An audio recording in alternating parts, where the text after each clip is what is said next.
Good evening students. शुरू करते हैं नेक्स्ट टॉपिक जिसका नाम है कंट्रोल एंड कोऑर्डिनेशन।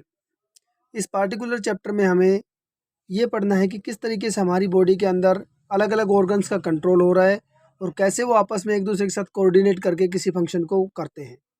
तो सबसे पहले हमें ये पढ़ना पड़ेगा कि कंट्रोल है क्या।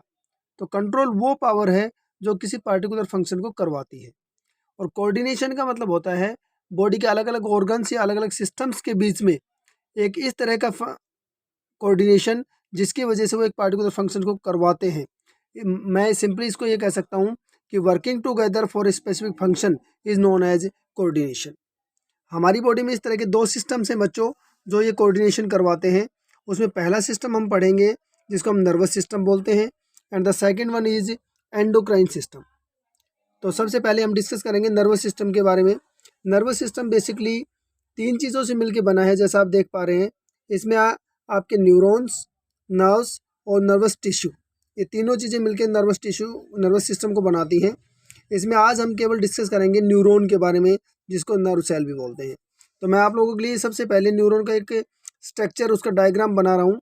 आप लोग कोशिश करना बाद में इसको ड्रॉ करने की, और आप इसको इजीली ड्रॉ कर पाएंगे क्योंकि बहुत इजी होता है। तो जब भी आप न्यूरॉन का डायग्राम बनाएं तो सबसे पहले आप इस तरह से स्ट्रक्चर बना लें। उसके बाद दो सीधी लाइनें ले जाएं आप इस तरीके से, और आपने जो ये स्ट्रक्चर बनाया है इसको इस तरीके से आप कर दें थोड़ा सा। ये आपका एक जो पार्टिकुलर न्यूरॉन होता है उसके अंदर तीन चार स्ट्रक्चर्स होते हैं जिनसे मिलकर वो न्यूरॉन बना होता है। इनके मैं अभी आपको नाम बता देता हूँ। इसमें सबसे पहले जो स्ट्रक्चर हम पढ़ेंगे वो इसकी सेल बॉडी या साइटोन कहलाएगा बच्चों, ठीक है। उस सेल बॉडी या साइटोन के ऊपर इस तरीके से ये फिंगर लाइक प्रोजेक्शंस होती हैं जिनको हम डेंड्राइट्स बोलते हैं। कोई भी सेल बॉडी या जो साइटोन है जो हम यहाँ पढ़ रहे हैं, मैं जो आपके लिए ड्रॉ कर रहा हूँ, इसके सेंटर में एक न्यूक्लियस होता है, और इसके बाद इसके अंदर छोटे छोटे डॉट लाइक स्ट्रक्चर्स होते हैं जिनको हम लोग नीजल्स ग्रेन्यूल्स बोलते हैं। These are known as Nissl's granules. ये नीजल ग्रेन्यूल्स प्रोटीन प्रोडक्शन में हेल्प करते हैं, ठीक है। उसके बाद आप स्ट्रक्चर बनाते जाएं। इस स्ट्रक्चर को हम बोलेंगे साइटोन और सेल बॉडी।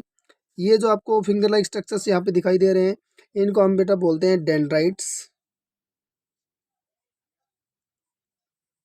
और ये जो स्ट्रक्चर गया इसको हम बोलते हैं एक्सोन। इस एक्सोन के ऊपर एक सीथ होती है, कवरिंग होती है इस तरीके से। इस कवरिंग को हम नाम देते हैं माइलिनेटेड सीथ या माइलिन। इसको आप माइलिनेटेड सीथ या माइलिन बोल सकते हैं। माइलिन सिंपली बोल दीजिए, माइलिन सीथ।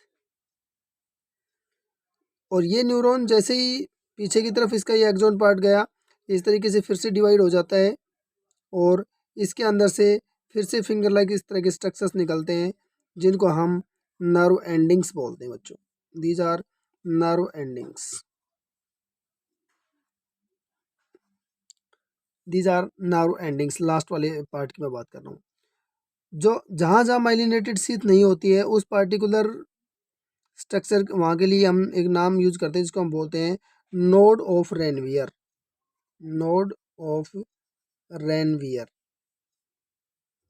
ये आप अच्छे से याद कर लें, ठीक है। न्यूरॉन इस बेस पे कि उनके अंदर माइलिनेटेड सीथ है या नहीं, दो प्रकार के होते हैं। एक को हम बोलते हैं माइलिनेटेड न्यूरॉन, दूसरे को बोलते हैं हम नॉन माइलिनेटेड न्यूरॉन, ठीक है। न्यूरॉन्स बेसिकली जो भी मैसेज रिसीव करेंगे वो इन डेंड्राइट्स के थ्रू करेंगे, जो ये वाले पार्ट्स हैं इनके थ्रू वो कोई मैसेज रिसीव करते हैं, और उसके बाद वो इस मैसेज को अगले पार्ट में, जो कि ये वाला पार्ट जिसको हम साइटोन या सेल बॉडी भी इसको बोल देते हैं, it is also called cell body, उसमें सेंड कर देते हैं। इस सेल बॉडी के अंदर न्यूक्लियस होता है और नीजल ग्रेन्यूल्स होते हैं। यहाँ से वो मैसेज इस पार्टिकुलर इस स्ट्रक्चर में जाता है जिसको हम एक्सोन बोल रहे हैं। एक्सोन, एक्सोन पार्ट से फाइनली वो नर्व एंडिंग तक पहुँच जाता है। तो एक न्यूरॉन का स्ट्रक्चर है। आप सभी बच्चे बहुत अच्छे से इसको याद कर लें, ठीक है, ये बहुत ज़रूरी है। ये जो माइलिनेटेड सीथ वाला स्ट्रक्चर मैंने बताया, इसमें छोटे छोटे सेल्स यहाँ होते हैं जिनको स्वान सेल्स भी बोला जाता है। स्वान सेल्स, ठीक है, ये आप याद कर लेंगे यहाँ पे। इस तरीके ये पूरा का पूरा स्ट्रक्चर आपको जो अभी मैंने बताया है ये न्यूरॉन का स्ट्रक्चर है। और एक न्यूरॉन जो नियरली होता है वो लॉन्गेस्ट सेल होता है हमारी बॉडी का, वो नियरली 1 मीटर लॉन्ग होता है। It is nearly 1 metre long, ठीक है। And this is the longest cell of the human body also, ठीक है। मेन काम न्यूरॉन्स का मैसेज को ट्रांसफर करना होता है brain to body parts and body parts to brain. हमारी बॉडी में मिलियंस ऑफ न्यूरॉन्स होते हैं और सबसे ज़्यादा न्यूरॉन्स हमारे ब्रेन के अंदर होते हैं। नेक्स्ट टाइम हम इसका डिटेल स्ट्रक्चर स्टडी करेंगे। Thank you, have a nice day.